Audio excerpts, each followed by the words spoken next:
أكثر من 200 طيارة من نوع بوينغ غادي تشريهم المغرب. غادي تبنى جسر تيربط ما بين المغرب وإسبانيا، غالبا غادي يتم الإعلان عليه في الأيامات اللي جاية. التوسعة وبناء طرق سريعة مدارية تتربط بين شمال وجنوب المملكة، إنشاء خطوط الترامواي في العديد من المدن المغربية، تهيئة مدينة طنجاتيك الذكية اللي غادي تدار بشراكة ما بين الصين والمغرب باستثمار تيوصل القيمة ديالو ل 11 مليار دولار، تجديد المطارات والتوسعة ديالها بحيث غادي يولي مطار محمد الخامس في الدار البيضاء هو أكبر مطار في إفريقيا. بزاف ديال المشاريع اللي غادي تخلي المغرب يولي واحد من اقوى الدول العالم اقتصاديا، وهذا الشيء غير شويه من بزاف ديال المشاريع العملاقه اللي غادي تعرفوا عليها في هذا الفيديو. الأنظار ديال العالم كامل متجهة نحو المغرب اللي بدا مباشرة بعد الإعلان على الفوز تنظيم مونديال 2030 الاستعدادات ديالو باش يستضيف هذه القمة الكروية، من بعد ما كسب المزيد من الثقة الدولية على ضوء النجاح ديالو في تنظيم فعاليات دولية كبيرة، كان آخرها استضافة اجتماعات صندوق النقد والبنك الدولي في مراكش. تعزيز وتطوير البنية التحتية حاجة أساسية لصناعة النجاح، داك الشيء علاش تخطط المغرب للثورة في هذا القطاع، غادي يعزز من خلالها الإنجازات السابقة للحدث الكروي من خلال العمل على تطوير الناقل الجوي الوطني وتعزيز أسطوله والبنية التحتية اللي عندها الصلة بحال المنشآت الرياضية اللي من المقرر أنها غادي تستضيف عدد من مباريات المونديال. دخل المغرب في سباق مع الزمن للتحضير لأكبر فعاليتين كرويتين عالميتين هما كأس إفريقيا 2025 وكأس العالم 2030 اللي فاز بشرف تنظيمهما، الأول خاص على الأراضي المغربية والثاني غادي يكون بشراكة مع إسبانيا والبرتغال، وبطبيعة الحال غادي تلعبوا بعض المباريات في أمريكا اللاتينية. الحدث تيبان كبير والرهان على النجاح التنظيمي تيبان أكبر وأكبر، لكن المغرب مولف يتعامل مع فعاليات دولية كبيرة بعد الحجم بكل احترافية، لا من الناحية الأمنية ولا اللوجستيكية ولا التنظيمية، واكتسب خبرة وثقة عالمية عالية. تحرك السلطات المغربية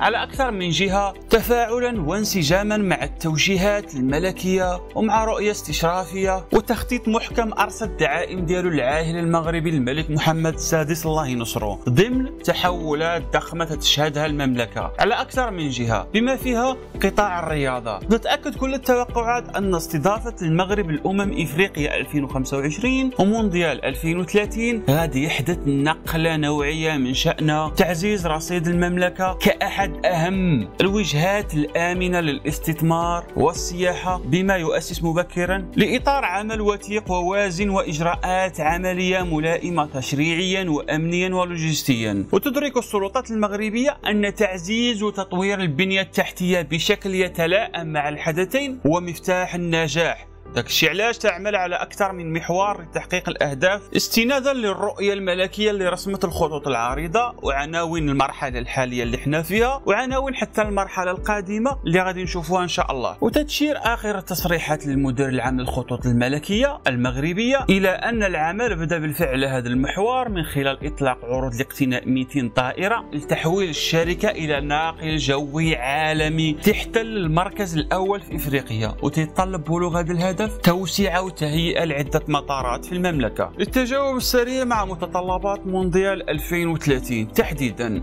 أمام الجهات المعنية فقط 5 سنوات باش يحققوا هذا الإنجاز الضخم اللي غادي يشكل تحول نوعي في سياق تحولات اقتصادية ضخمة تتعرفها المغرب. ويرى البعض أن الأمر يتطلب إمكانيات ضخمة وتمويلات عملاقة، الشيء اللي ممكن يدخل المغرب ويغرقه فيما لا يحمد عقباه. ولكن معظم الآراء متفقة على أن المغرب كسب عدة رهانات من قبل في مشاريع كان كيتقال عليها أنها حلم صعب التحقيق. رفع المغرب شعار الطموح مشروع لبلوغ أعلى المراتب، وأن المكاسب والعائدات الاقتصادية والإيرادات المالية غادي تكون كبيرة بزاف. واستند المحللين على أن المملكة كسبت الرهان الرياضي من بعد سنوات من إطلاق أكاديمية الملك محمد السادس لكرة القدم، وهذا العمل توج بملحمة كروية سطرها الأسود الأطلس في مونديال 2022 في الدوحة. وما ننساوش ملحمة أخرى سطروها لبؤات الأطلس مونديال السيدات الأخير، وأن التحديات اللي كانت قائمة في ذاك الوقت ما قدرتش تهرس إرادة صناعة النجاح وبلوغ الأهداف. وغادي يكون هذا المشروع أحد المشاريع الضخمة في العالم، غادي يوفر على المدى المنظور للكل من المغرب وإسبانيا عائدات ضخمة إلى جانب الثورة المتوقعة في البنية التحتية للنقل.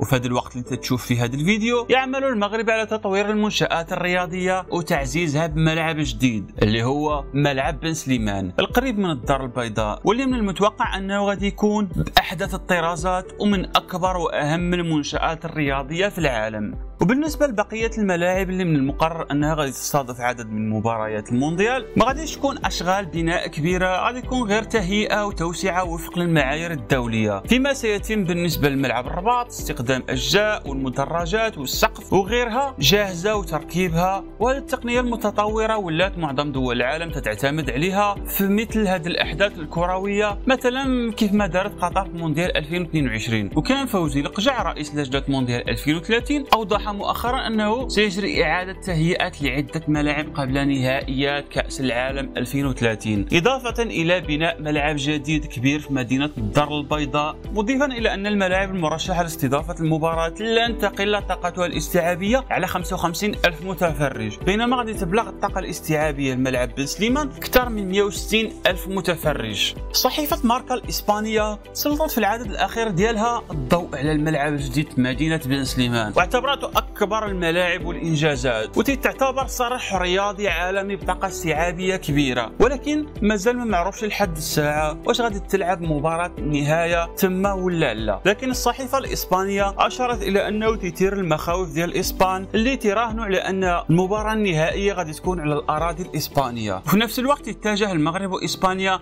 للاتفاق بشكل نهائي على إنجاز مشروع الربط القاري عبر مضيق جبل طارق باختيار إنشاء جسر تربط بين منطقة ملاباطا في طنجة بمنطقة بونتا بالوما بالقرب من طرفايا، بدل إنجاز نفق تحت الماء اللي كيبان أنه أكثر تعقيدا وصعوبة تحتاج فلوس أكثر من الجسر.